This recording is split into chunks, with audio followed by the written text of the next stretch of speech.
TDS का revision start कर रहे हैं। रिवीजन के साथ ही बीच बीच में क्या करते जाएंगे, उन सेक्शंस को जो छोटे मोटे छूटे हैं उनको पिकअप करते जाएंगे।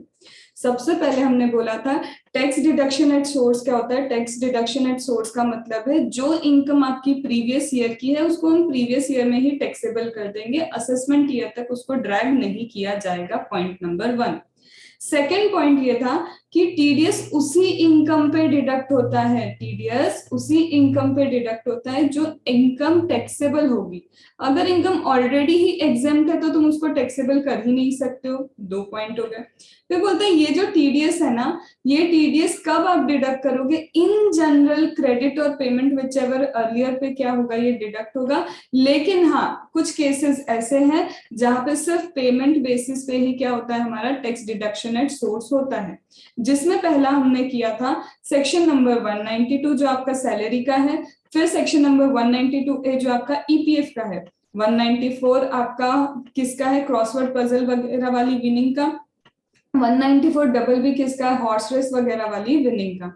फिर इसके बाद आता है 194N जिसमें आपको क्या करना होता है, विड्रॉल करना होता है अपने सेविंग अकाउंट से, तो उसके विड्रॉल का है पेमेंट का।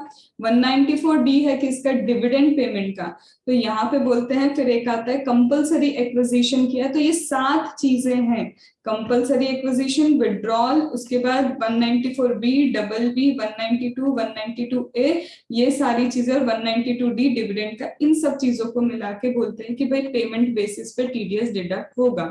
टीडीएस की जो रेट रहती है वो तो देखो जनरली वो रेट क्या है, फिक्स्ड रेट है, फ्लैट रेट है। लेकिन अगर नॉन रेसिडेंट फॉरेन कंपनी को अगर तुम पे करते हो तो वहां पे टीडीएस की रेट में health and education cess and if applicable surcharge भी क्या हो जाता है, इंक्लूड हो जाता है। पूरा की पूरा सेक्शन टीडीएस का है, चाहे पर्सनल पर्पस हो या फिर तुम्हारा बिजनेस पर्पस हो, सब पे टीडीएस डिडक्ट होगा। लेकिन स्पेसिफिकली 194J एंड 194C बोलता है कि अगर पर्सनल पर्पस के लिए तुमने कॉन्ट्रैक्ट दिया है या फिर सर्विसेज पर्सनल पर्पस के लिए ली है तो उस केस में ये टीडीएस डिडक्ट नहीं होगा अंडर 194J। यहाँ पे 194J में नहीं होगा, आगे जाके इन्होंने इंक्लूजन ऑफ द सेक्शन किया जहां पे पर्सनल पर्पस वाली चीजों को भी कहीं ना कहीं उन्होंने क्या किया है, इंक्लूड किया है।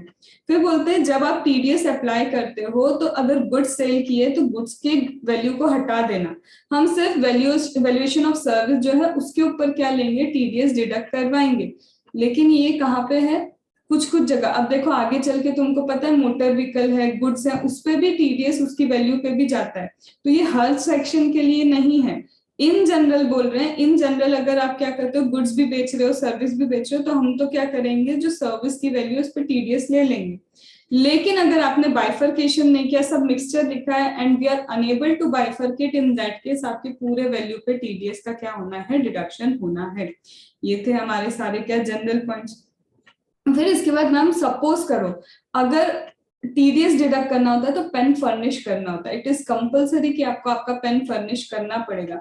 लेकिन अगर हम मैम पेन फर्निश नहीं करते हैं तो क्या होगा, तो बोलते हैं अगर आपने पेन फर्निश नहीं किया तो यहाँ पे 2 एक्सेप्शंस अलग है। अदरवाइज बोलता है कि पेन फर्निश नहीं किया तो जो रेट आपको प्रोविजन ने दी है वो, और हम क्या करेंगे 20% निकालेंगे, तो जो प्रोविजन ने रेट दिए है और 20% विच एवर इज हायर की रेट से आपका टीडीएस डिडक्ट होगा। कितना है, रेट इन द प्रोविजन और 20%, रेट इन द प्रोविजन और 20% विच एवर इज हायर की रेट से क्या होगा, आपका टीडीएस डिडक्ट होगा। लेकिन हमने पढ़ा है ईपीएफ, हमने क्या पढ़ा है, ईपीएफ का पढ़ा है कि विड्रॉल फ्रॉम द ईपीएफ करते हो, पेन फर्निश नहीं करते तो मैक्सिमम मार्जिनल रेट की उससे क्या होता है, तुम्हारा टीडीएस डिडक्ट होता है। फिर याद करो 0.1% कहां पड़ा है, 0.1% of the consideration in excess of 50 lakh. तो वहां पे भी 0.1 का तुम 20% तो कर नहीं सकते, तो वहां बोला है वो 0.1% और 5% विच एवर इज हायर की रेट से क्या होगा, आपका डिडक्शन होगा। ये 2 एक्सेप्शन थे इसके। तो तुम्हारा ये क्या है, पेज नंबर 1 की सारी चीजें खत्म होती। इसमें और क्या बोला है, इसमें बोला सपोज तुमने टैक्स डिडक्ट तो किया लेकिन पे नहीं किया, या फिर तुमने टैक्स डिडक्ट ही नहीं किया, if you have not deducted the tax, तुमने अगर टैक्स डिडक्ट नहीं किया तो अगर तुम्हारा जो कौन है डिडक्टी है वो क्या कर रहा है, अगर डिडक्टर ने टैक्स डिडक्ट नहीं किया और डिडक्टी अपनी रिटर्न ऑफ इनकम में सारी इनकम लेता है, टैक्स पे कर देता है, तो हम बोलेंगे कि तुम एसएससी इन डिफॉल्ट नहीं हो। But we are not saying कि टीडीएस जो भरना था उस पर तुमको इंटरेस्ट नहीं भरना पड़ेगा, you would be required to pay the interest. But हाँ, एक चीज ये हो जाएगी कि अब तुम एसएससी इन डिफॉल्ट नहीं रहोगे। फिर इसके बाद यहाँ पे बोलता है कि अब आते हैं हम अलग अलग सेक्शन पे। अब यहाँ पे एक तुमने याद है 115 बीएससी करके भी मेरे साथ पढ़ा था, तो 115 बीएससी में बोलते हैं अगर अगर अगर डिक्लेरेशन तुमने सबमिट किया है कि भैया मुझे एम्प्लॉयर 115 बीएससी ऑप्ट करना है, तो फिर 115 बीएससी के अकॉर्डिंग आपका टीडीएस जाएगा। तब क्या होगा, आपका जो टीडीएस होगा 115 बीएससी के अकॉर्डिंग। मतलब मैम 115 बीएससी में पढ़ा था कुछ डिडक्शंस नहीं मिलते, वो स्टैंडर्ड डिडक्शन 50,000 सैलरी का नहीं मिलता, तो वहां पे कैलकुलेशन फिर चेक करना। मोस्ट प्रोबेबली चांसेस ये वो बोलेंगे कि टीडीएस कैलकुलेशन करो 192 का सैलरी का, और सामने वाले ने 115 बीएससी लिया है, तो जब उसने 115 बीएससी लिया तब उसका टीडीएस कितना आएगा, और अगर उसने 115 बीएससी नहीं लिया है तो उसका टीडीएस कितना आएगा। तो यहाँ पे लिख के रखो section number 192 will be merged with 115 BSc. मतलब तुम्हें अगर उसमें अच्छा क्वेश्चन देना है तो 192 प्लस 115 बीएससी को मर्ज करके वो दे सकते हैं। सबसे पहले लिख के रखो 192 to be read with 115 BSC, 192 to be read with 115 BSC. और इसमें क्या जुड़ेगा, इसमें जुड़ सकता है तुम्हारा लाइफ इंश्योरेंस वाला टीडीएस भी। हम लाइफ इंश्योरेंस वाला टीडीएस कैसे, याद करो, अगर तुमने लाइफ इंश्योरेंस 1/4/2012 के पहले लिया, तब प्रीमियम का 20% अगर भी तुम पे करते हो तो कुछ भी नहीं होगा, कोई तुम्हारा टैक्सेबिलिटी नहीं आएगी। तो वो चाहे ना तो एक इंडिविजुअल के लिए सब मिक्स करके तुमको क्या बोलेंगे, इसका टीडीएस का रेट कैलकुलेट करो, टीडीएस कितना इसका पर्टिकुलरली डिडक्ट होना चाहिए। तो यहाँ पे merger of the TDS concept भी हो सकता है। तो माइंड को प्रिपेयर रखना कि जैसे बुक में क्वेश्चन दिए जरूरी नहीं है वही आएंगे, मिक्स मर्ज सब चलता है, वही आते हैं पेपर में। यहाँ तक बात क्लियर हुई। तो आते हैं सेक्शन 192 पे। सेक्शन 192 बोलता है सबसे पहला पॉइंट, कोई भी पर्सन क्या कर रहा है, पे कर रहा है, ऐसे इनकम पे कर रहा है जो सामने वाले के लिए क्या होगी, taxable under the head salary होगी, तो उसको कंपलसरी है उस पर्सन को। मैं बोल रही हूँ कोई भी पर्सन पे कर रहा है सामने वाले को जिसके लिए अंडर द हेड सैलरी वो टैक्सेबल होने वाली है, तो इस पर्सन को टीडीएस डिडक्ट करना है। दैट मीन्स कोई भी बोलते से वो रेसिडेंट भी हो सकता है, वो नॉन रेसिडेंट भी हो सकता है, तो रेसिडेंट एम्प्लॉयर पे करे या नॉन रेसिडेंट एम्प्लॉयर पे करे, he is required to deduct TDS. अगर वो सामने वाला चाहे रेसिडेंट हो चाहे नॉन रेसिडेंट हो उसको पे कर रहा है, उसके लिए सैलरी हेड में जा रहा है। तो मैम रेट क्या होगा, रेट स्लैब रेट ही तो डिसाइड करेगा, या तो एवरेज हो जाएगा पूरा टैक्स निकालने के बाद, टोटल इनकम का एवरेज एक पर्सन कैलकुलेट कर लो, या फिर पूरा टैक्स कैलकुलेट करो, डिवाइड बाय 12 करो और एब्सोल्यूट अमाउंट आ जाएगा कि महीने का कितना टीडीएस तुम्हारा डिडक्ट होना चाहिए। यहाँ पे एम्प्लॉयर की रिस्पॉन्सिबिलिटी क्या है, एम्प्लॉयर जब तुम्हारा टीडीएस डिडक्ट कर रहा है वो तुम्हारे डिडक्शंस कंसिडर करेगा, बट डिडक्शन तभी कंसिडर होंगे जब उसके पास एविडेंस आएगा कि yes you have actually did this expenditure, लेकिन लॉसेस अलाउ नहीं कर सकता। The only loss he can allow is house property का लॉस, इसके अलावा ये भाई साहब कोई भी लॉस तुमको अलाउ नहीं कर सकते। दैट वाज ऑल फॉर तुम्हारा 192। एक चीज 192 में और है कि अगर तुम्हारे 3-4 एम्प्लॉय हैं, एम्प्लॉयर 3-4 है, मैं हर जगह पार्ट टाइम जॉब करती हूँ तो 4 एम्प्लॉयर भी हो सकते हैं, तो यहाँ पे बोलता है कि किसी एक को सारी की सारी इंफॉर्मेशन दे दो कि यहाँ से सैलरी इतनी, यहाँ से इतनी, यहाँ से इतनी, तो एक एम्प्लॉयर भी क्या करेगा, सबके बिहाफ पे क्या कर सकता है, टीडीएस डिडक्ट कर सकता है। फिर इसके बाद आता है तुम्हारा 192 के बाद 192A ईपीएफ। 192A किसके लिए बोलता है, ईपीएफ के लिए बोलता है, that is employ provident fund.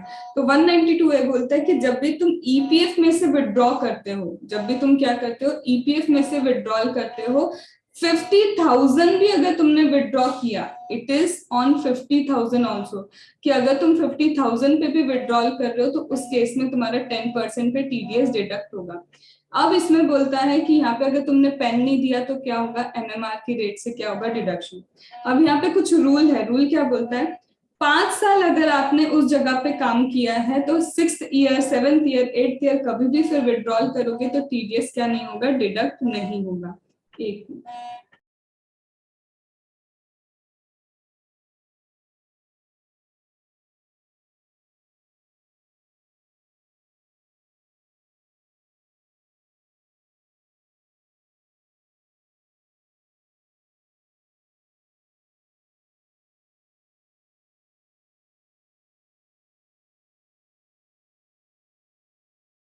चलो, तो यहाँ पे बोलता है कि देखो, तुमने अगर ईपीएफ, तुमने क्या किया, ईपीएफ से विड्रॉ किया, और ईपीएफ का ये विड्रॉल ऐसा है कि 5 साल वर्किंग कर चुके हो वहां पे, कितने साल, 5 साल वर्किंग कर चुके हो, उसके बाद अगर विड्रॉल करते हो तो कोई टीडीएस नहीं है।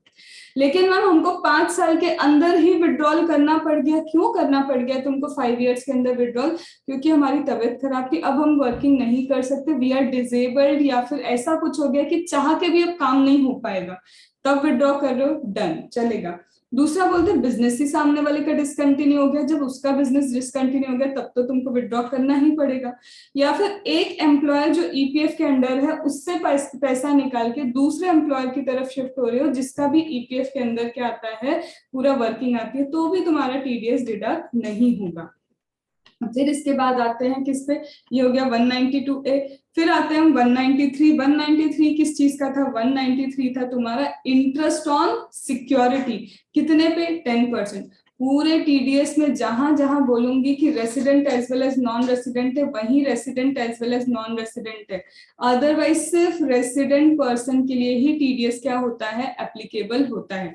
तो सबसे पहले यहाँ पे बोल रही हूँ मैं 192(3), कुछ नहीं बोल रही, इसका मतलब जिसको तुम इंटरेस्ट पे कर रहे हो वो सिर्फ और सिर्फ रेसिडेंट पर्सन है, 10% की रेट से टीडीएस क्या होगा, डिडक्ट होगा। अब यहाँ पे ध्यान रखना क्या, कि जब यहाँ पे ये पे कर रहे हैं on security, security company he issue करती, कोई इंडिविजुअल एचयूएफ नहीं होता, तो यहाँ पे वो टर्नओवर वाली बातें इस सेक्शन में नहीं आ सकती है।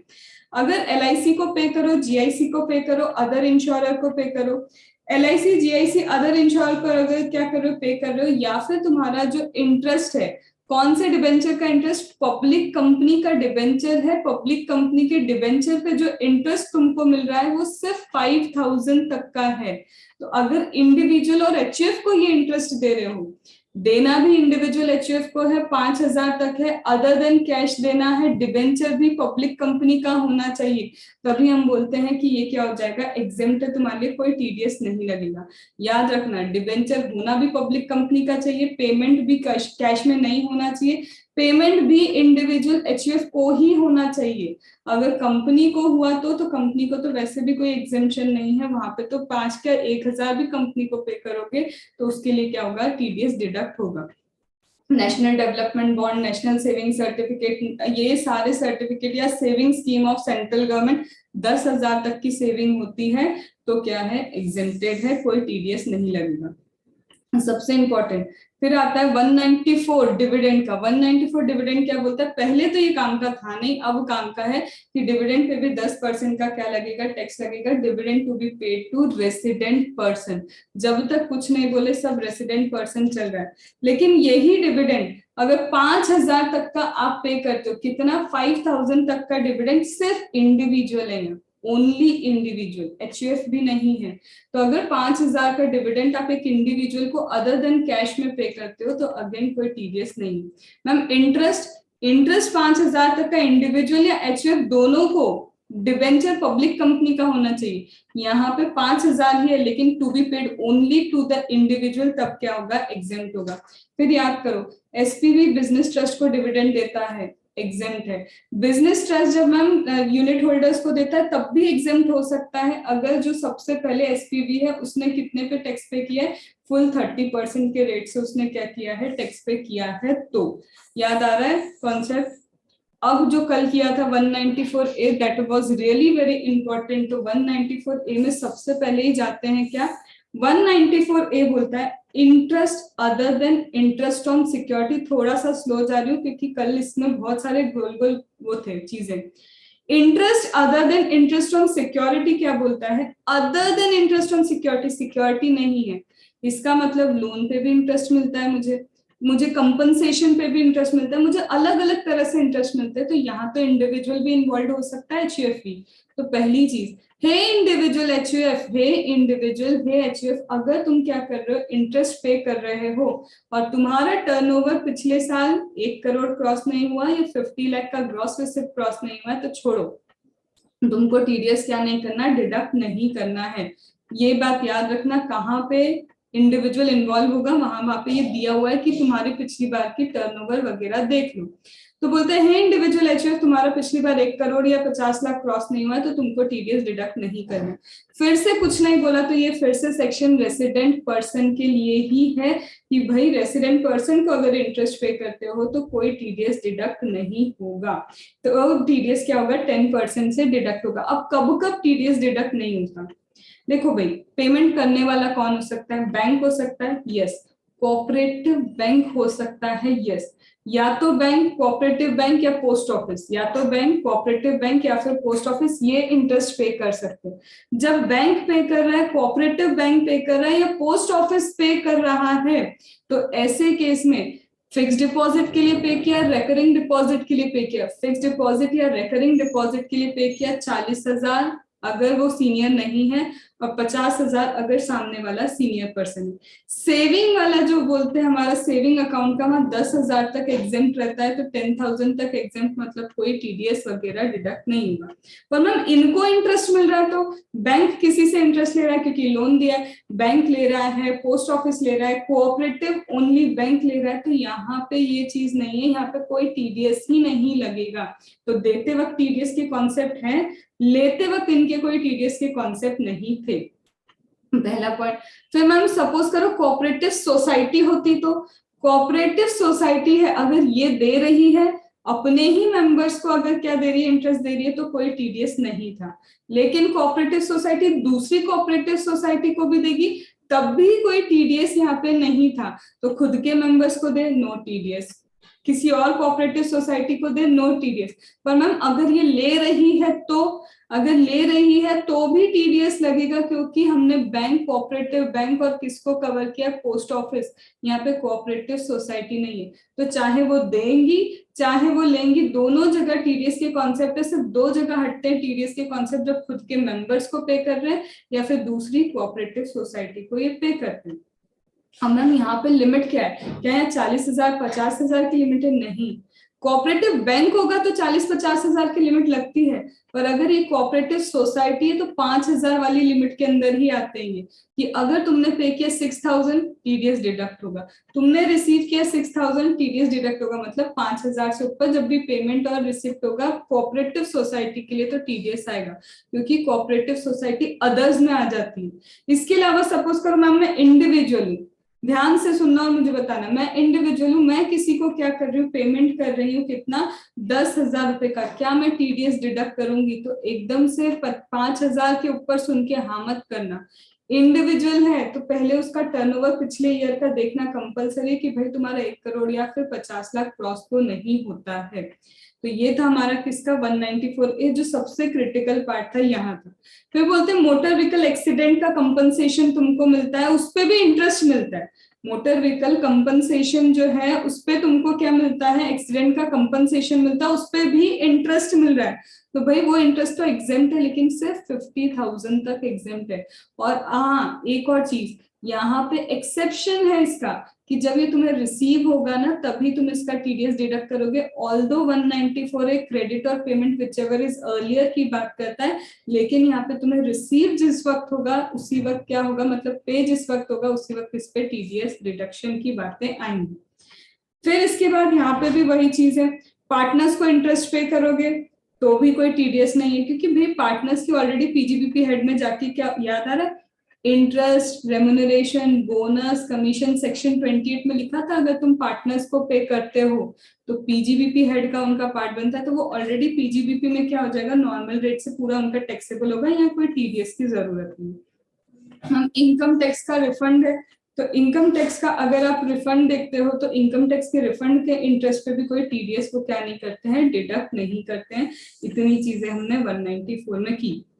इसमें एक चीज और थी 194A में, कोर बैंकिंग सिस्टम। अगर बैंक कोर बैंकिंग सिस्टम पे आता है तो फिर तुम्हारी ब्रांच वाइज नहीं, बैंक वाइज लिमिट है। एचडीएफसी की लिमिट अलग, आईसीआई की लिमिट अलग, पीएनबी की अलग, तुम्हारी अलग अलग लिमिट होगी। लेकिन ये कोर बैंकिंग पे नहीं, कोई नॉर्मल सी संस्था है, कोर बैंकिंग पे नहीं है, तो वहां पे तुम्हारा ब्रांच वाइज क्या होती है, लिमिट की जाती है। अब इसमें भी और इंटरनली जाए तो संस्था अगर कोऑपरेटिव सोसाइटी है तो ब्रांच वाइज 5-5 हजार की लिमिट है, पर संस्था अगर हमारी कोऑपरेटिव बैंक है तो ब्रांच वाइज 40-50 हजार की लिमिट जाएगी। ये बात याद रखना, ठीक है, समझ में आया? क्योंकि संस्था है, नॉर्मल कोर बैंकिंग पे नहीं है, और वो कोऑपरेटिव सोसाइटी, तो कोऑपरेटिव सोसाइटी तो 5,000 पे कवर होती है, और कोऑपरेटिव बैंक बनते से ही वो कहा जाती है 40-50 हजार। और कोऑपरेटिव बैंक क्या होता है मैम? कोऑपरेटिव बैंक का मतलब है कि कोई कोऑपरेटिव सोसाइटी जो बेसिकली काम ही बैंकिंग का करती है, उसे हम कोऑपरेटिव बैंक बोलते हैं। फिर आता है हमारा BBB वाला section.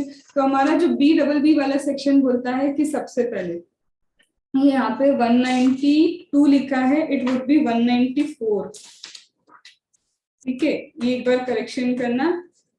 To the far I remember ये 194B एंड 194BB है, ठीक है। स्टिल मैं एक बार देख लूंगी, कभी हो सकता है मुझे कोई गलत करनी हो, फिर भी ठीक है। तो B एंड BB क्या बोलता है? Winning from crossword lottery, winning from क्या है, क्रॉसवर्ड पजल, लॉटरी, किसी भी गेम से भाई तुमको जीत मिली हो 10,000 के ऊपर है।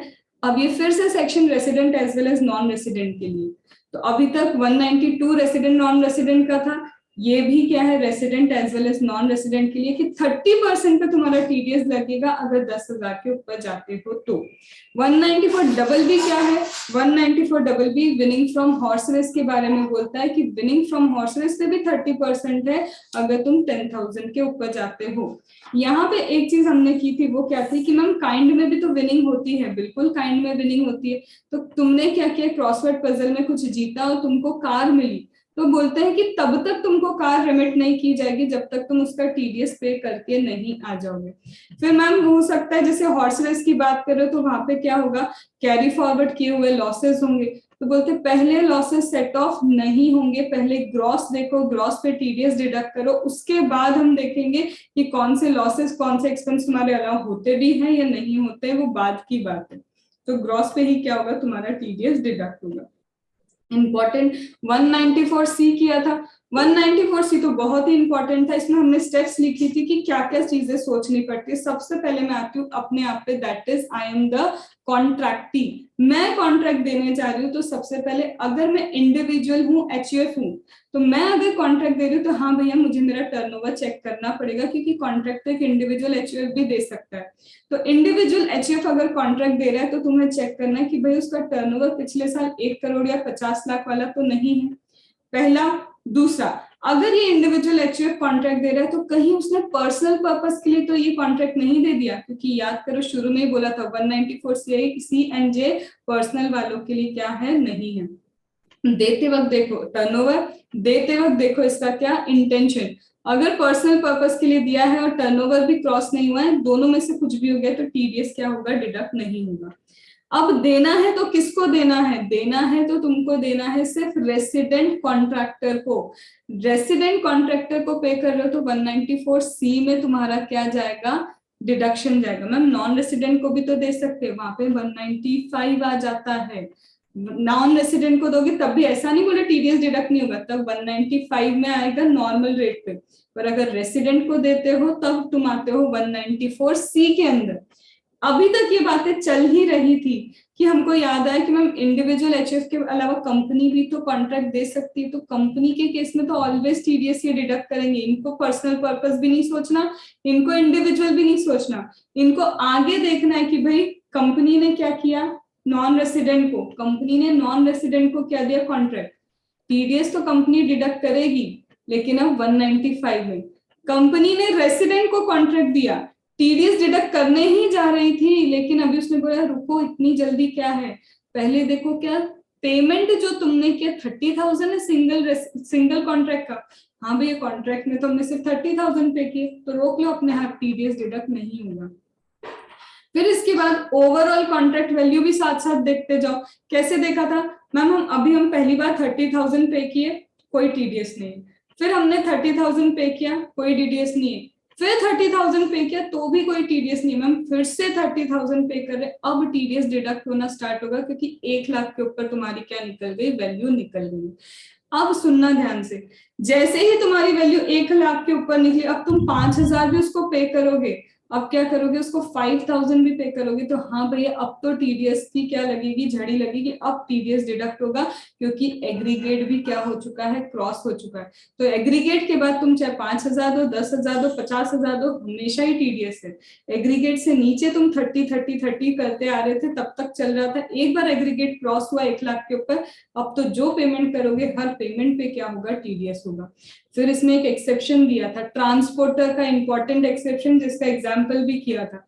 बोलते हैं कि हे ट्रांसपोर्टर, तुम्हारे को ऑप्शन दिया है, अगर any time during the previous year, पूरे प्रीवियस ईयर में कभी भी ऐसा हुआ है कि तुम्हारी कभी भी 10 के ऊपर व्हीकल नहीं गई है, तो एक डिक्लेरेशन लिख के दो, साथ में पेन नंबर फर्निश करना कि मेरी पूरे साल में कभी भी क्या हुआ है, 10 के ऊपर व्हीकल नहीं गई है। अगर तुम्हारी 10 के ऊपर व्हीकल पूरे ईयर्स में कभी भी नहीं गई है, तो क्या होगा, तुमको कोई टीडीएस नहीं लगेगा। इसका क्वेश्चन कैसा था, 1 अप्रैल से 1 अक्टूबर तक ये सामने वाले भाई साहब के पास थे 10 व्हीकल, ठीक है। अब सुनना समझना, जब तक इनके पास 10 व्हीकल थे, ये डिक्लेरेशन देते गए, पेन फर्निश करते गए, डिक्लेरेशन दिया, पेन फर्निश किया, तो 1 अप्रैल से 1 अक्टूबर तक इनके 10 ही व्हीकल थे।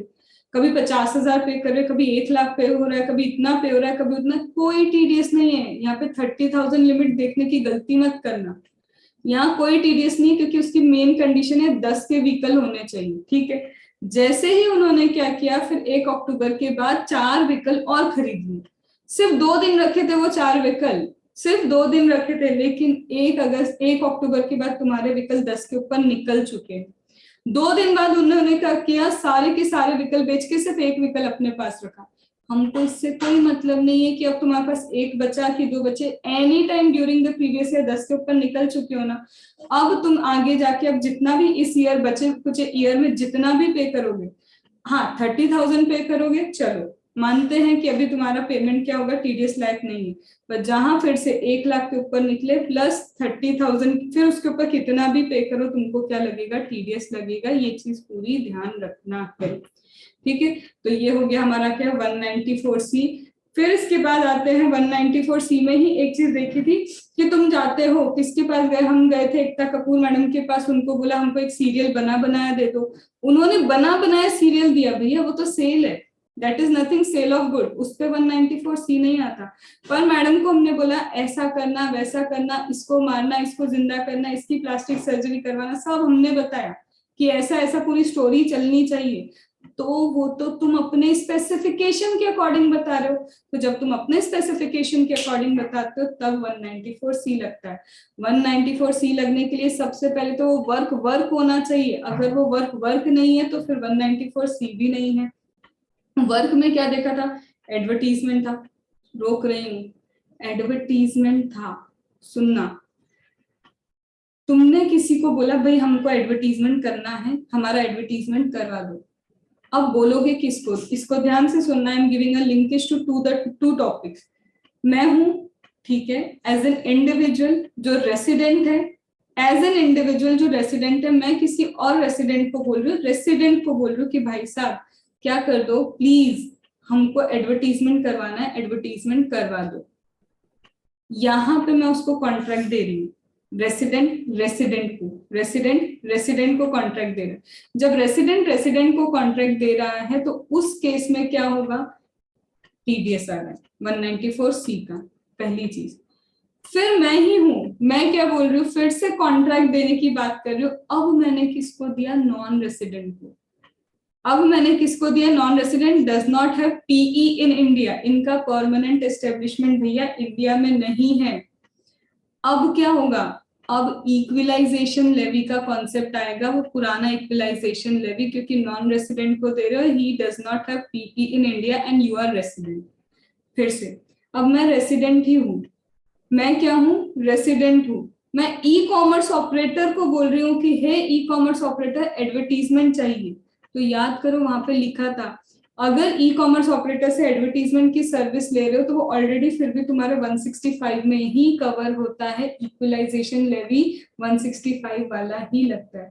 तो जब तुम रेसिडेंट को बोलोगे एडवर्टीजमेंट कर दे, टीडीएस आता है। जब नॉन रेसिडेंट को बोलोगे एडवर्टीजमेंट कर दे जिसका पीई इंडिया में नहीं हो, तब क्या आता है, इक्वलाइजेशन। एक और नॉन रेसिडेंट को ही बोल रहे हो लेकिन उसका पीई इंडिया में है, अरे भाई पीई इंडिया में होना मतलब वो रेसिडेंट माना जाता है, तो ऑटोमेटिकली वो फिर किस में कवर हो गया, तुम्हारे इधर टीडीएस के पार्ट में कवर हो गया। क्या ये बात समझ में आई? ठीक है। फिर इसके बाद आता है एडवर्टीजमेंट हो गया, फिर carriage of goods passenger other than railway, उसको हाईलाइटेड रखना, रेलवे भूल मत जाना। अदर देन रेलवे पे है टीडीएस, रेलवे को दे रहे हो तो कोई टीडीएस वीडीएस के कॉन्सेप्ट नहीं है। फिर आता है कैटरिंग, फिर आता है अगर आप गुड्स मैन्युफैक्चर करते हो on the specification of other, किसी और के स्पेसिफिकेशन के अकॉर्डिंग गुड्स की मैन्युफैक्चरिंग हो रही है। अब ध्यान रखो इसमें, मैम गुड्स मैन्युफैक्चर करने के लिए ये मुझे मिल गया क्या, गुड्स। या तो ये गुड्स क्या होंगे, ध्यान से सुनना, या तो ये गुड्स सपोज करो सामने वाला है, सामने वाला गुड्स दे रहा है कि इस पे ये क्या कर देना, ये ग्रीन ग्रीन कलर चढ़ा देना, गुड्स सामने वाले के, मुझे सिर्फ क्या करना है, ये ग्रीन कलर चढ़ा के देना है। उसने बताया स्पेसिफिकेशन कि इतना इतने एरिया में ही होना चाहिए, ये होना चाहिए, वो होना चाहिए, स्पेसिफिकेशन के अकॉर्डिंग तो जॉब वर्क होता है। ठीक है, तो यहाँ पे मैंने उसके गुड्स लिए हैं, सर्विस प्रोवाइड करके दिए, जॉब वर्क है। लेकिन अब मुझे क्या हुआ, ये ग्रीन कलर भी उसी के ही मिलता है, खरीदना है मेरे को, मैंने उससे क्या किया, ग्रीन कलर खरीद लिया, तो हम उससे ही ग्रीन कलर भी ले सकते हैं, उसमें कोई दिक्कत नहीं। और उसके एसोसिएट से भी क्या ले सकते हैं, प्रोडक्ट ले सकते हैं, उससे कोई दिक्कत नहीं है। तो बोले चाहे सामने वाला जिसके लिए सर्विस कर रहे हो उससे गुड्स लो, या फिर उसके एसोसिएट ने भी गुड्स दिए होंगे, चल जाएगा, इसको भी हम वर्क्स कॉन्ट्रैक्ट में क्या करते हैं, इंक्लूड करते हैं। फिर आता है ट्रांसपोर्टेशन वाली चीज। ट्रांसपोर्टेशन क्या है मैम, सपोज करो मैंने तुमको बोला, अमेजोन वाले की बात करते हैं, अमेजोन डिलीवर करवाता है और डिलीवरी चार्जेस लेते हैं, वो तुम्हारा कोई कॉन्ट्रैक्ट नहीं है भैया, वो कोई कॉन्ट्रैक्ट नहीं है, दैट इज सेल है।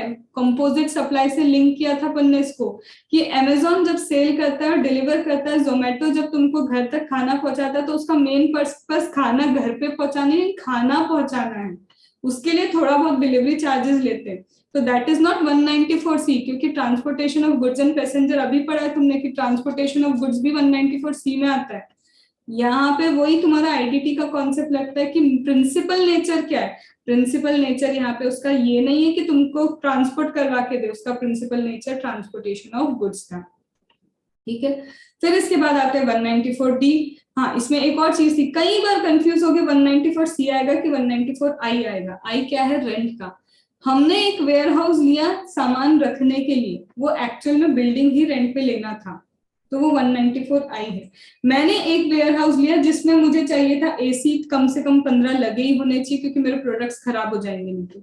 मुझे कोल्ड फ्रिज वगैरह चाहिए, बड़े बड़े फ्रिज चाहिए जिसमें मेरे प्रोडक्ट रखने, नहीं तो मेरे प्रोडक्ट खराब हो जाएंगे। तो I am not paying only for building, I am paying for the service also. तो जब मैं सर्विस के लिए भी पे कर रही हूँ, that is not 194I, that will be covered under 194C। वो तुम्हारा कॉन्ट्रैक्ट है कि उसको बोला है भाई ये सारे अरेंजमेंट करके रखो तो ही वेयर हाउस लेंगे, तो वो 194C होता है। फिर आते 194D। डी क्या है भाई, इंश्योरेंस कमीशन। 5% का इंश्योरेंस कमीशन क्या हो जाएगा, लग जाए, डिडक्ट कर लेंगे अगर रेसिडेंट को पे कर रहे हो। वही बोला, जब तक कुछ नहीं बोले सब जगह रेसिडेंट है, जब स्पेसिफिकली बोलेगा तो हमने 192B और डबल बी में किया कि दोनों लोग कवर हो रहे हैं, दोनों को पे करते वक्त तुमको टीडीएस डिडक्ट करना है।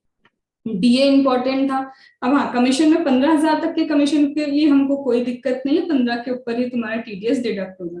फिर आते हैं 194 डीए। डीए में क्या किया था हमने, डीए इंपॉर्टेंट था। डीए में है कि अगर लाइफ इंश्योरेंस की मैच्योरिटी, भैया जनरल इंश्योरेंस की बातें मत करना, यहाँ स्पेसिफिकली लाइफ इंश्योरेंस लिखा है। लाइफ इंश्योरेंस मैच्योर हुआ, 1 लाख से ऊपर की मैच्योरिटी पे टीडीएस की पहली बात तो बातें स्टार्ट होती है, वो टीडीएस डिडक्ट होगा 5%। 5% किसका मैम, 5% पे यहाँ पे लिखा नहीं, यहाँ 5% के वही लिखो, maturity amount minus premium paid, वो नीचे लिख के रखा, उधर ही लिख लो। 5% on maturity amount minus premium paid, net amount पे तुम्हारा टीडीएस डिडक्ट करते हैं। अब यहाँ पे बोलता है देखो, एग्जेम्प्ट कर देंगे पूरा, भले ही 10 करोड़ की तुम्हारी मैच्योरिटी अमाउंट हुई होगी तब भी हम एग्जेम्प्ट कर सकते हैं। अब उसकी कंडीशंस क्या की थी, 1/4/2012 से पहले तुमने ये लाइफ इंश्योरेंस की पॉलिसी ली, 1/4/2012 के पहले लाइफ इंश्योरेंस पॉलिसी ली है, और 1/4/2012 के पहले तुमने जो ये लाइफ इंश्योरेंस की पॉलिसी ली है उसमें क्या बोला है इसने, 20% of the maturity amount premium पे कर सकते हो, उससे ज्यादा पे मत करना, उतना पे कर रहे हो लो भैया, जितना मैच्योर होगा सब तुम्हारा क्या है एग्जाम। फिर चाहे ये 20% वाली चीज डिफरेंटली एबल्ड पर्सन की लाइफ इंश्योरेंस हो या फिर नॉर्मल पर्सन की क्या हो लाइफ इंश्योरेंस चलेगा। फिर 1/4/2012 से 13 के बीच में चेंज आया, बोलते ये 20% को हम 10% करते हैं, सिर्फ 12-13 के लिए ये चेंज आया था। फिर 13 से आगे जब भी तुम लाइफ इंश्योरेंस लोगे, नॉर्मल पर्सन का आज तक 10% चलता आ रहा है, और डिफरेंटली एबल के लिए कितना है 15% है। अगर इस क्राइटेरिया में फॉल करते हो, प्रीमियम इतना ही पे कर रहे हो या इससे कम पे कर रहे हो, तो तुम्हारा पूरा मैच्योरिटी अमाउंट क्या रहेगा, एग्जेम्प्ट रहेगा।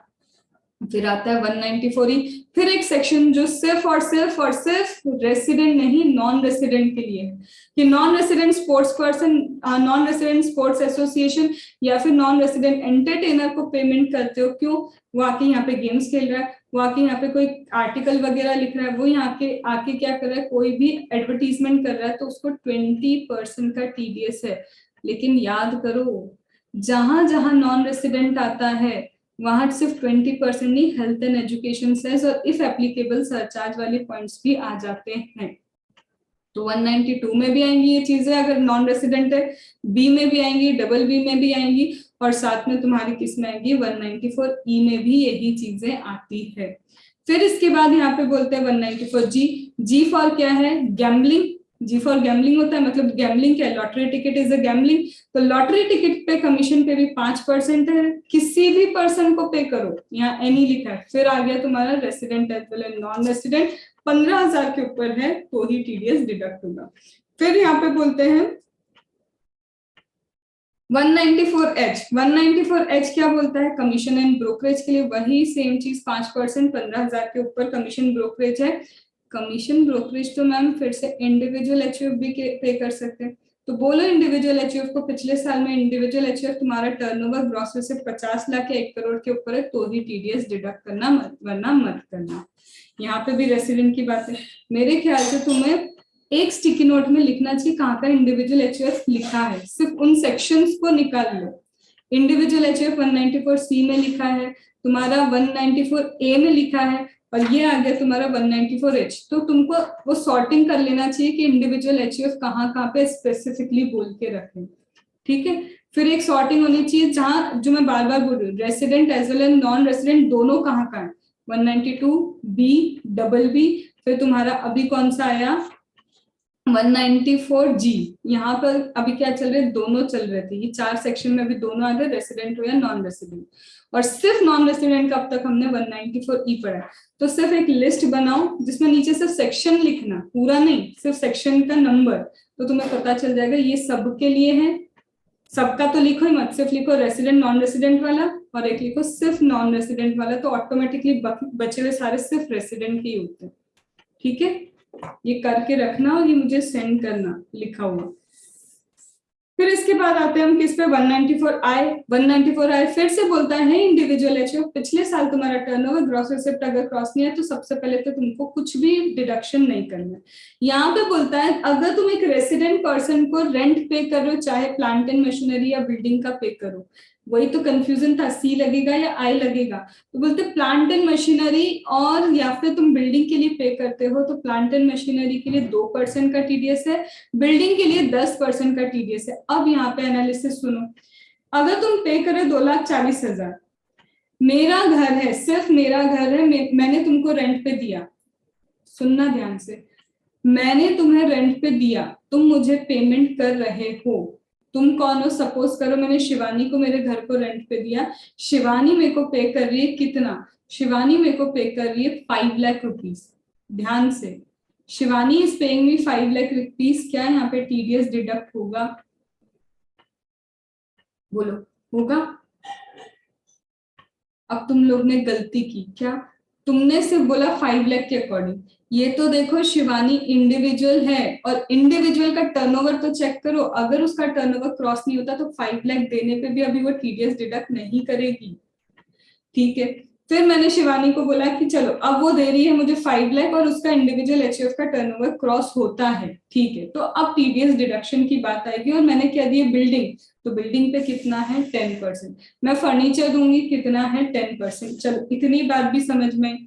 फिर बोलते हैं सपोज करो मुझे मिल रहा है अब 5 लाख में मिल रहा है, मुझे 2,40,000 मिल रहा है।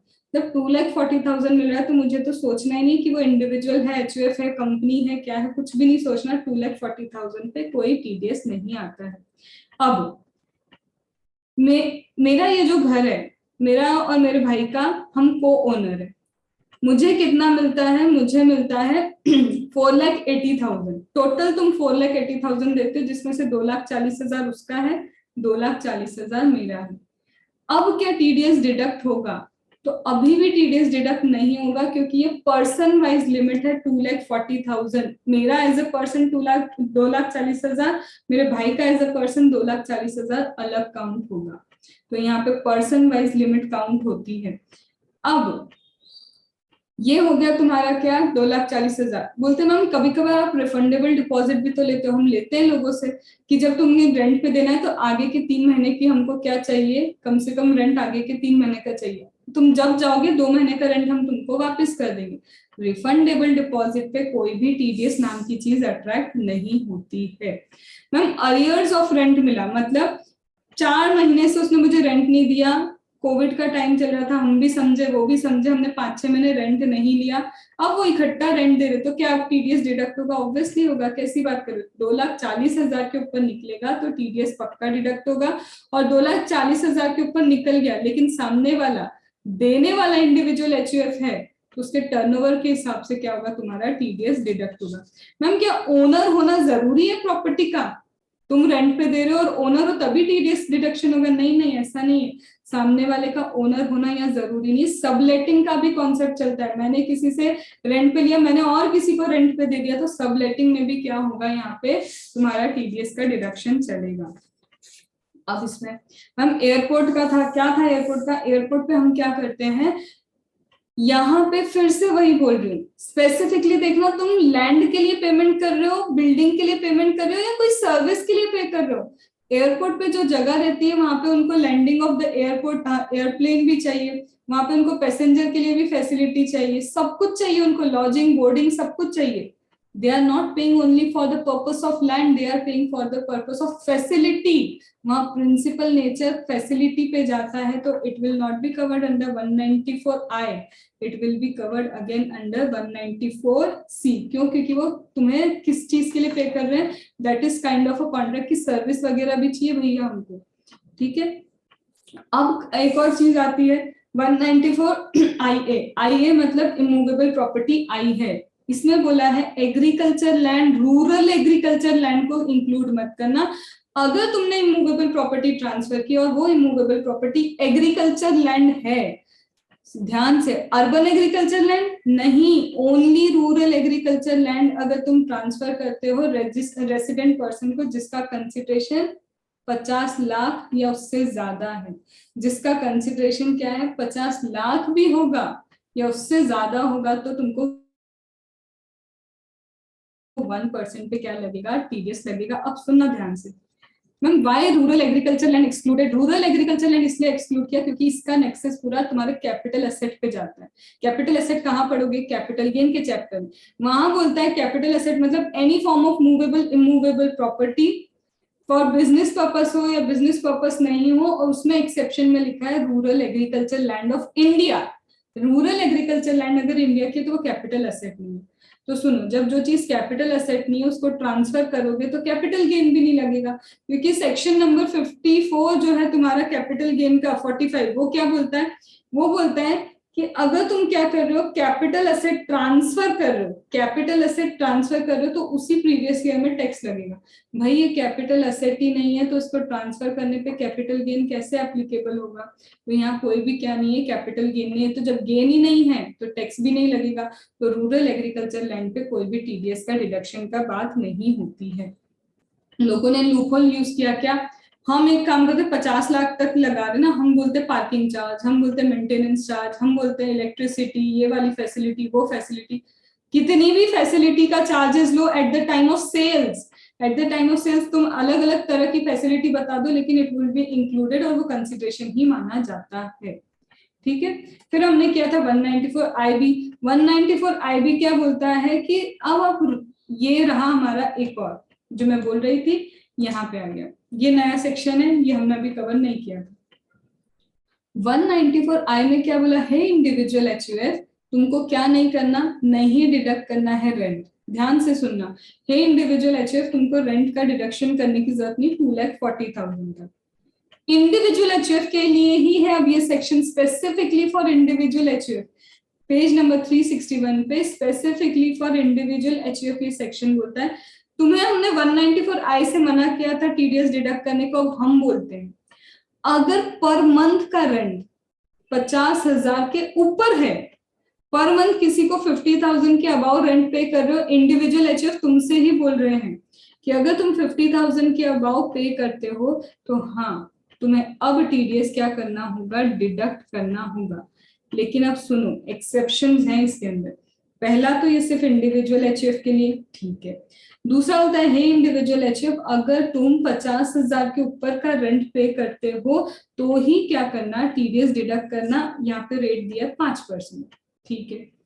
अब बोलता है लेकिन हर महीने नहीं डिडक्ट करना, नहीं, साल के एंड में करो। किसमें, पूरा ईयर एंड होने दो, ईयर एंड में टोटल कर लो रेंट कितना है उसके अकॉर्डिंग 5% डिडक्ट करना। अभी सिर्फ पढ़ने पे ध्यान दो, इसमें हाईलाइट वगैरह करवाऊंगी। ईयर पूरा एंड होने दो, ईयर एंड होने के बाद सपोज करो हम 60,000 रेंट पे कर रहे हर महीने, तो बोलता ईयर एंड होके कितना होगा 60,000 इंटू 12, ठीक है।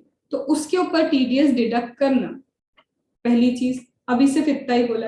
मैम ऐसा भी तो हो सकता है कि बीच में 6 महीने में बेचारा चला गया, तो फिर या तो ईयर एंड या फिर वैकेंसी जब हुई है, which ever is earlier, year and या वैकेंसी जब हुई है विच एवर इज अर्लियर, उस दिन क्या करो, फिर टीडीएस डिडक्ट करो। लेकिन अब इस टीडीएस डिडक्शन की एक लिमिट है। ये जो टीडीएस डिडक्शन है, इस टीडीएस डिडक्शन की उन्होंने एक लिमिट दी। अब वो लिमिट क्या बोलते हैं, देखो भाई तुम टीडीएस डिडक्ट करो करो, कोई दिक्कत नहीं है। अब मेरा देखो 60,000 इंटू 12 करो, कितना होता है, करो 60,000 इंटू 12 और उसका 5% निकालो, 36,000। 36,000। अब वो बोलता है कि चलो 60,000 इंटू 12 तुमने किया, ठीक है। 60,000 इंटू 12 का 5% कितना है, 36,000। इतना टीडीएस डन, डिडक्ट कर सकते हो। फिर हम जाते हैं किसके ऊपर, और थोड़ा बढ़ाते हैं चीजों को। अब मैं बोल रही हूँ कि 10 लाख रुपए का रेंट पे कर रहा है 12 महीने। अब 12 लाख इंटू 12 करो, अब इसका 5% निकालो, 1-1 लाख रुपए ये रेंट पे कर रहा है, 1-1 लाख का रेंट पे कर रहा है हर महीने। ये सेक्शन तो अट्रैक्ट हो गया, 12 लाख हुआ, 12 लाख का 5% करो, 60,000। तो ये बोलता है देखो चलेगा, हमको सब चलेगा, लेकिन जो तुम्हारा ये टीडीएस आ रहा है ना, ये कभी भी रेंट के ऊपर नहीं आना चाहिए, रेंट से ज्यादा तुम्हारा क्या नहीं होना चाहिए, टीडीएस नहीं होना चाहिए। तो लास्ट में लिखा है deduction can not exceed the rent of last month. Last month में तुमको जो रेंट मिला, सपोज करो लास्ट मंथ में उसने ले दे के बोला भैया मैं 1 लाख पे नहीं कर सकता, प्लीज मुझसे क्या करो 50,000 लेके बात खत्म करो। तो लास्ट मंथ का रेंट तुम्हारा जो भी है उससे ज्यादा तुम्हारा ओवरऑल टीडीएस का अमाउंट नहीं निकल सकता है। क्या ये बात समझ में आई? तो सिर्फ इंडिविजुअल एचएफ अगर 50,000 के ऊपर पे करते हो तो लास्ट मंथ या फिर date of vacancy whichever is earlier, वहां पे तुमको टीडीएस डिडक्ट करना है। बट टीडीएस डिडक्शन होने के बाद जो अमाउंट है वो लास्ट मंथ के रेंट से ज्यादा नहीं हो सकता है। आई बात समझ में? हम 60,000 पे करते जा रहे थे, सुनना 60,000 पे करे, सिर्फ 4 महीने ही हमारा वो क्या हुआ, रेंट पे रहा। तो 60,000 इंटू 4 कितना होता है आजकल, उसका 5% करो, कितना हुआ 60,000 इंटू 4, इसका 5% कितना निकला, 12,000। और रेंट तो कितना हो रहा है हमारा? 60,000 हर महीने का रेंट है। किसी का म्यूट करो, आवाज आ रही। 60,000 तो हर महीने का रेंट है ना अपना। और हमारा यहाँ पे टीडीएस कितना निकल रहा है? 12। तब तक सब चलेगा, हमको कोई दिक्कत नहीं। लेकिन जैसे ही तुम्हारा टीडीएस का अमाउंट रेंट से भी ज्यादा निकल गया, वो हमको क्या है, मंजूर नहीं है। रेस्ट्रिक्टेड टू द क्या रखना, रेंट ही रखना होगा। तो दिस वाज योर 194 आईबी। तो आई ए के साथ तुम्हें क्या करना, 194 आई के साथ तुम्हें कंपलसरी आईबी पढ़ना है। ये दोनों साथ में पढ़ना है, ऐसे घूमे फिरे में नहीं पढ़ना है हमको। तो 194 आई जहाँ लिखा है वहां पे आईबी भी लिखो, to be read with IB.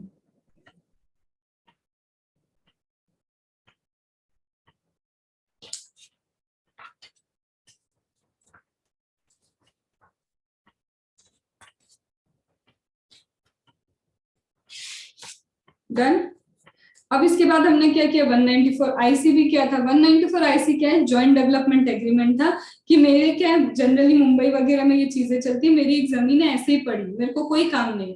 कोई आके बोलता है कि हे इंडिविजुअल, और ये सिर्फ इंडिविजुअल एचयूएफ के लिए ही होता है कि हे इंडिविजुअल एचयूएफ हमें क्या दे दो, तुम्हारी लैंड दे दो, हम उस पर फ्लैट वगैरह बनाएंगे, तुम्हें कंसिडरेशन इन कैश भी देंगे, साथ साथ में फ्लैट 4-5 तुम्हारे। तो हम बोल रहे अच्छी बात है कि हमारे लैंड पे क्या कर दिया इन्होंने, बना बना के दे रहे हैं, तो कैश जितना मिल रहा है उस कैश पे भी तुमको 10% का टीडीएस डिडक्ट करना पड़ेगा। यहाँ कोई लिमिट नहीं है, 10% का क्या होगा, कैश पे डिडक्शन ऑफ टीडीएस आएगा। 194 पे आते हैं, इंपॉर्टेंट था 194 that was related to profession. Profession में बोलते हैं कि फीस फॉर टेक्निकल सर्विस हो, नॉन कंपीटिंग फीस हो, रॉयल्टी हो।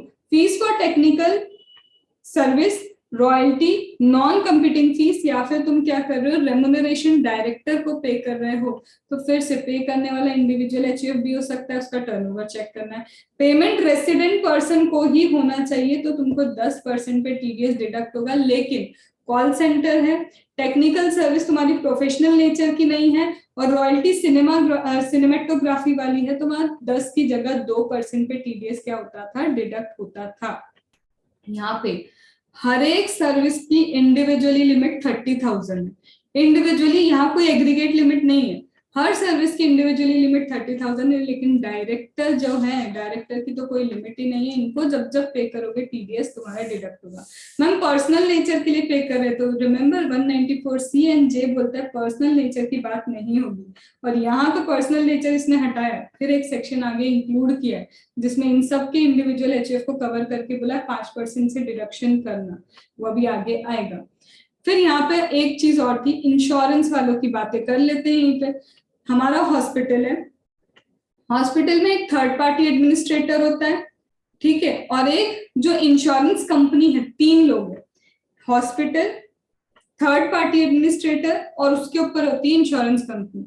मैं मेरे सारे पेपर्स लेके जा रही हूँ किसके पास, थर्ड पार्टी एडमिनिस्ट्रेटर के पास। अब देखो यहाँ 2 जगह अलग अलग चीजें हैं, जो मैंने कल लिखा था कि इसको पूरा कंप्लीट करना बचा है।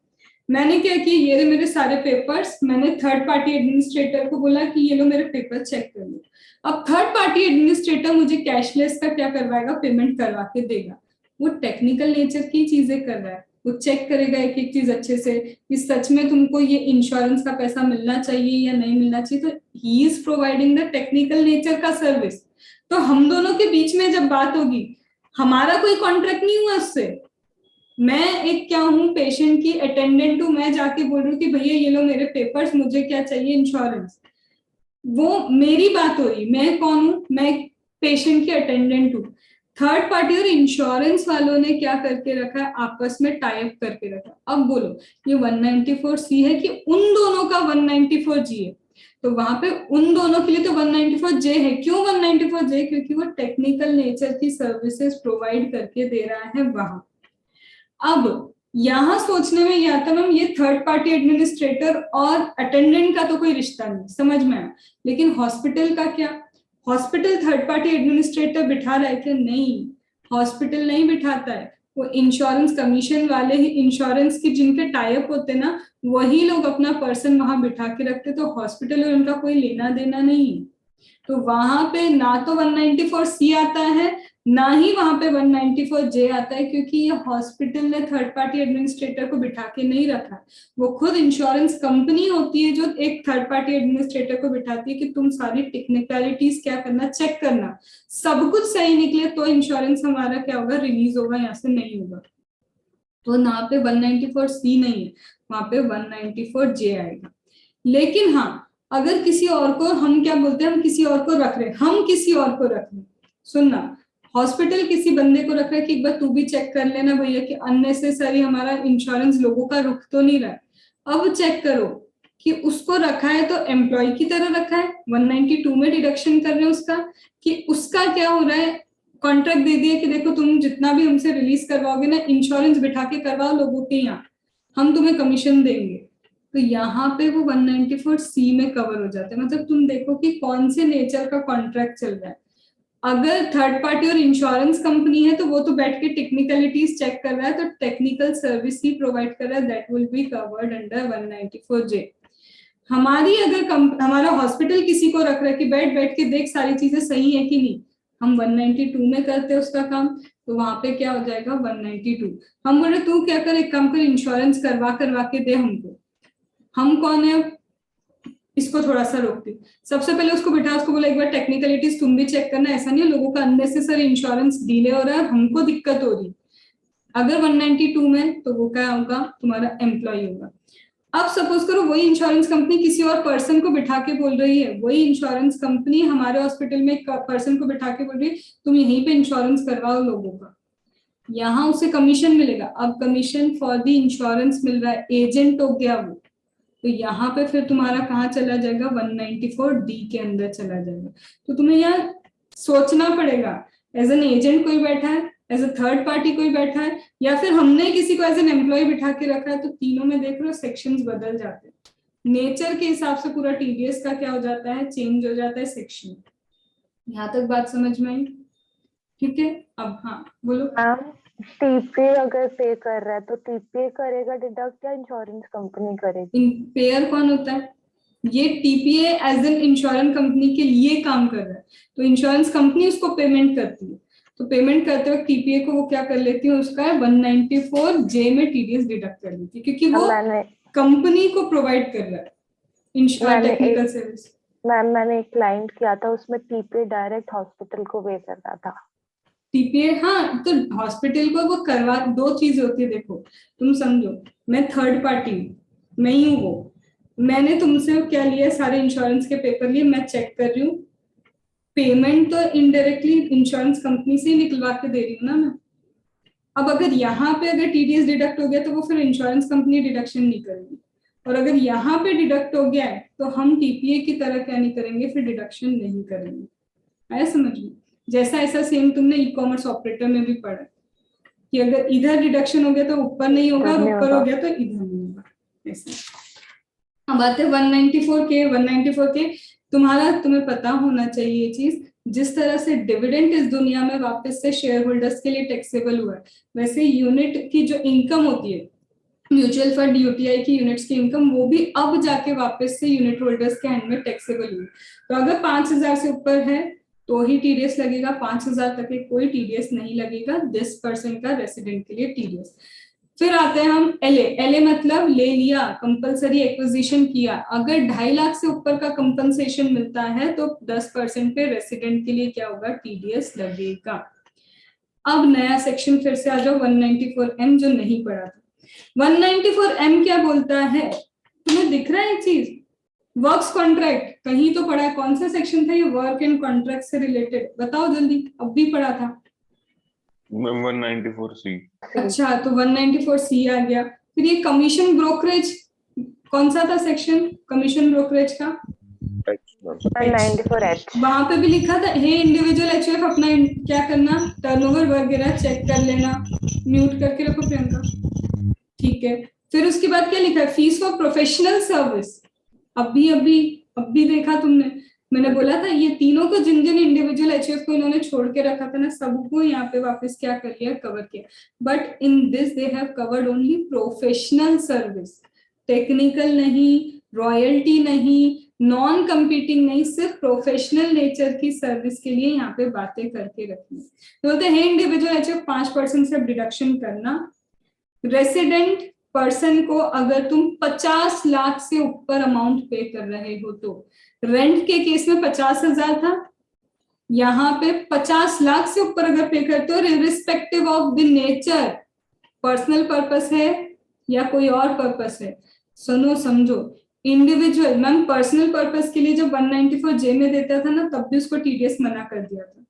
अब इंडिविजुअल वही है और 50 लाख के ऊपर किसी भी पर्पस के लिए पे करा, अब उसको 5% से टीडीएस डिडक्ट करना ही पड़ेगा। क्या ये बात समझ में आई?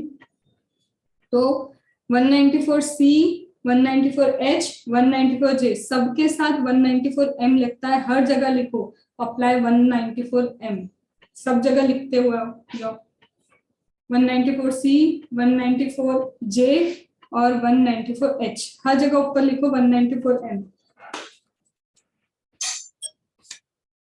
क्या कहते हैं, इस सेक्शन को आप एक बार ना उससे कंपेयर करना 2061H से, तो उसमें जो है टीसीएस को हम हटा ना कटवा के मैम इसमें काट सकते हैं हम टीडीएस। अब अच्छा पहले बताओ, 2061H बोल रहे हो, मतलब टीसीएस की बात करो, किसका होता है H?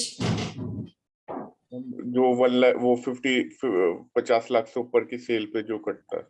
हाँ, 50 लाख के ऊपर से सेल पे कटता है। और एक चीज बताओ, वहां पे या तो गुड्स या सर्विस लिखा है, normal goods and service, specifically हमेशा स्पेसिफिक रोल ओवरराइड करेगा जनरल रूल पे। अगर स्पेसिफिकली कॉन्ट्रैक्ट है, स्पेसिफिक प्रोफेशनल नेचर की सर्विस है, तो वहां पे तो तुमको इधर ही आना पड़ेगा। कमीशन की तो बात वहां पे की ही नहीं है, कमीशन तो गुड्स के लिए भी होता है, सर्विस के लिए भी होता है, तो यहाँ specific always over rule.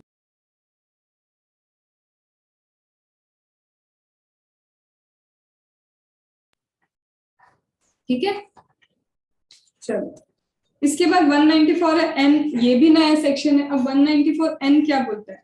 194 N में लिखा है कैश विड्रॉ कर रहे हो, फिर से देखो उसी को, बैंक से विड्रॉ करो, कोऑपरेटिव बैंक से विड्रॉ करो, पोस्ट ऑफिस से विड्रॉ करो, तीन ही है, bank, cooperative bank, post office से अगर पैसा विड्रॉ करते हो तो कोई भी पर्सन आ गया, फिर से कोई भी, मतलब resident as well as non resident, तो 2% पे तुम्हारा टीडीएस डिडक्ट होगा।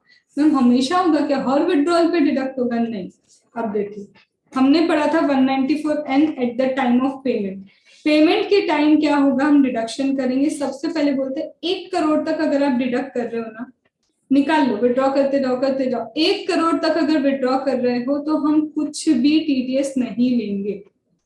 हम 1 करोड़ 10 लाख हो गया, 10 लाख के ऊपर अब टीडीएस डिडक्ट होगा। पहला टीडीएस का सेक्शन, टीडीएस का पहला सेक्शन जिसमें एक्सेस बोला उसने कि ऑन एक्सेस ऑफ 1 करोड़ हम क्या करेंगे, टीडीएस डिडक्ट करेंगे। तो पेज नंबर 365 पे पॉइंट नंबर 2 में हाईलाइट करो, only on excess amount over 1 crore लिखा है, तो only on excess amount over 1 crore.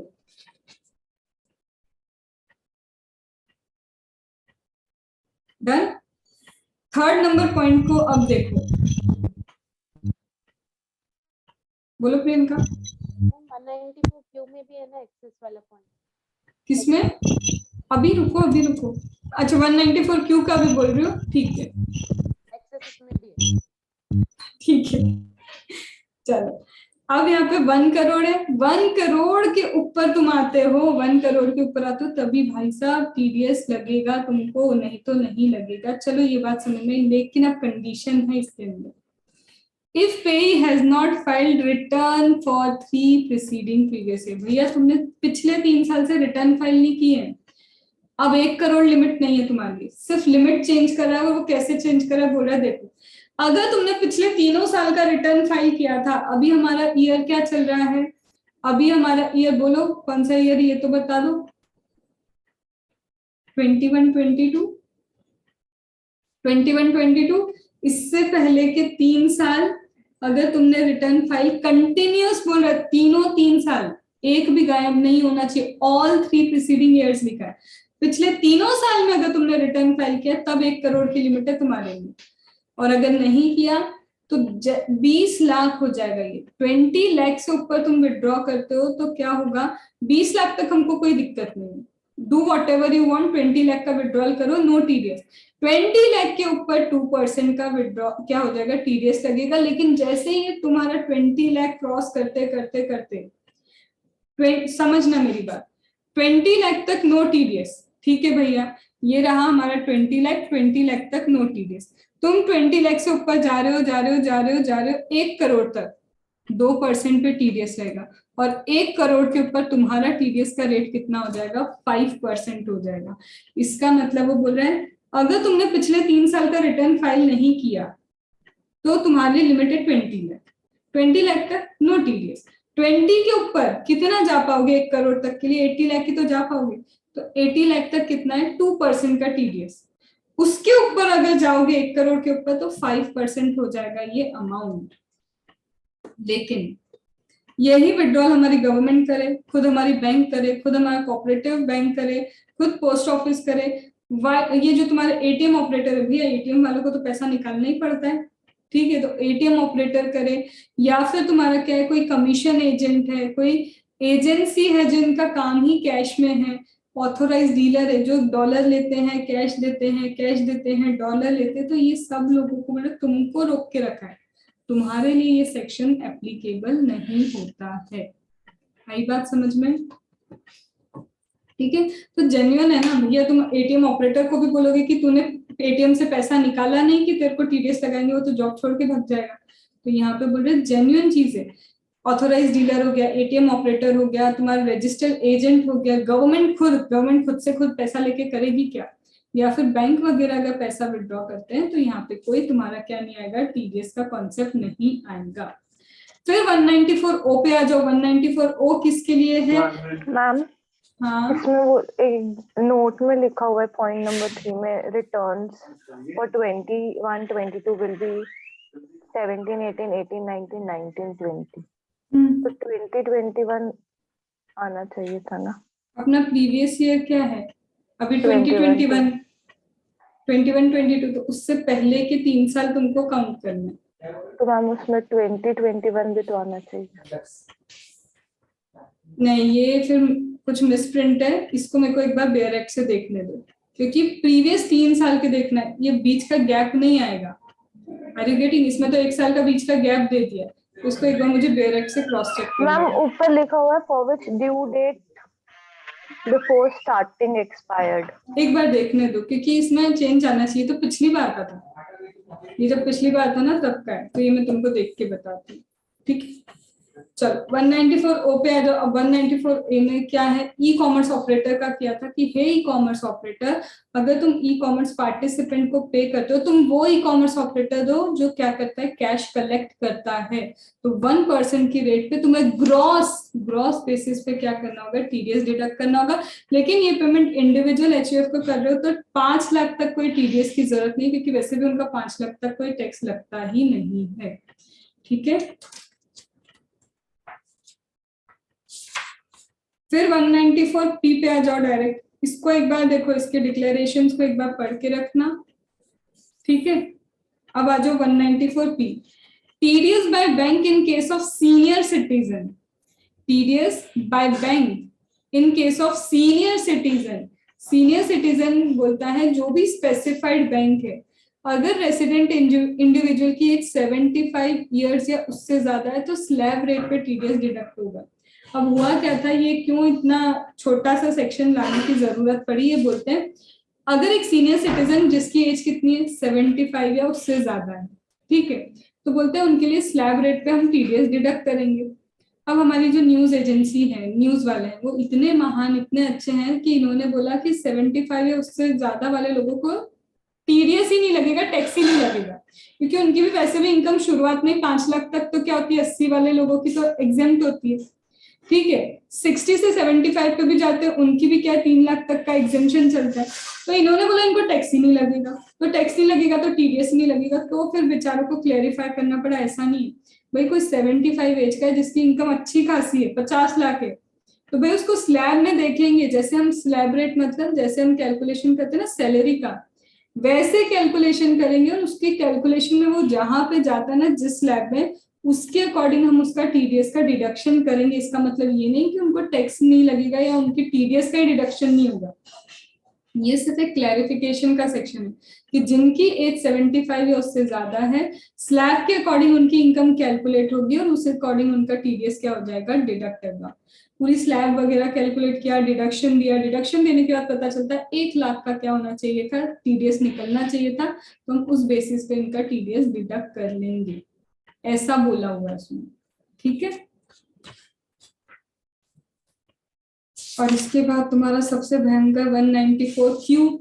194Q में क्या था, कोई भी पर्सन, देखो यहाँ पे भी है, फिर वहां पे कहा है टीसीएस में भी था कि है, टीसीएस वाले ने बोला था कि सेलर का टर्नओवर देखो, क्या सेलर का टर्नओवर 10 करोड़ से ऊपर है और बायर 50 लाख से ऊपर की चीजें खरीद रहा है। यहाँ पे बोलता है बायर तुम अपना टर्नओवर देखो 10 करोड़ से ऊपर और तुमने खरीदते वक्त 50 लाख के ऊपर की चीजें खरीदी, अगर हाँ तो 1% की रेट से 1% की रेट से 0.1% है वो, 0.1% on the excess of 50 lakh क्या हो जाएगा, तुम्हारा टीडीएस डिडक्ट होगा।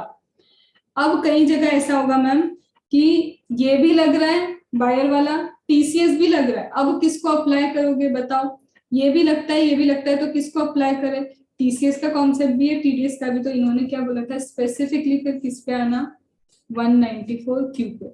मैम ये भी लग रहा है, 194Q भी लग रहा है, फिर उसके बाद वो आपका उधर वाला सेक्शन है ना 206C, 1F, 1H, सारे 1G एक साथ लग रहे हैं, तो बोलते कि जहां पर टीसीएस का भारी ना कि टीसीएस के सेक्शन ज्यादा लग रहे हैं, तो फिर तुमको क्या करना पड़ेगा, वो टीसीएस के सेक्शंस को ही एप्लीकेबल करना पड़ेगा। इसको तो शॉर्ट में समझाया भी नहीं जा सकता, कल इसको आधे घंटे लगाए थे कि कब कब तुम्हारा ई कॉमर्स ऑपरेटर आ रहा है, कब तुम्हारा क्या आ रहा है, इसको पूरा मैं एक स्लॉट कट करके तुम्हारा अपलोड करवा दूंगी, उसी में से इसको वापस देखना। ठीक है, चलो इसके बाद डायरेक्ट 195 पे आओ। मैम ये बीच के क्या है, ये सारे तुमने इंडिविजुअली जहां पे स्पेशल रेट ऑफ टैक्स किए थे वहीं पे हमने इसको पढ़ के रखा। 195 नॉन रेसिडेंट के बारे में बोलता है कि है नॉन रेसिडेंट तुम्हारा जनरल रेट पे क्या होगा, टीडीएस डिडक्ट होगा नॉर्मल रेट पे, जब तक कि स्पेसिफिकली कहीं पे कुछ कह नहीं दिया जाए तब तक क्या होगा, नॉर्मल रेट पे तुम्हारा टीडीएस क्या होगा, डिडक्ट होगा। ठीक है, तो फाइनली ये टीडीएस के सारे सेक्शंस कंप्लीट हुए। अब तुम्हारा ड्यू डेट ऑफ टीडीएस क्या है, due date of TDS TCS का रिटर्न क्या है, अगर तुम ये खुद पढ़ लोगे तो मैं अभी एडवांस टेक्स्ट करवा दूं या फिर इसको पढ़ाऊं, जैसा तुम्हारी श्रद्धा भक्ति वैसा बोलो। डेट्स हैं, ड्यू डेट टीडीएस की, ड्यू डेट टीसीएस की, ये जल्दी बोलो, या फिर अभी रीड कर लो, कोई डाउट आए तो अभी के भी पूछ लो, करो रीड, बता दीजिए। अभी के भी रीड करो और जो भी डाउट हो फिर पूछो।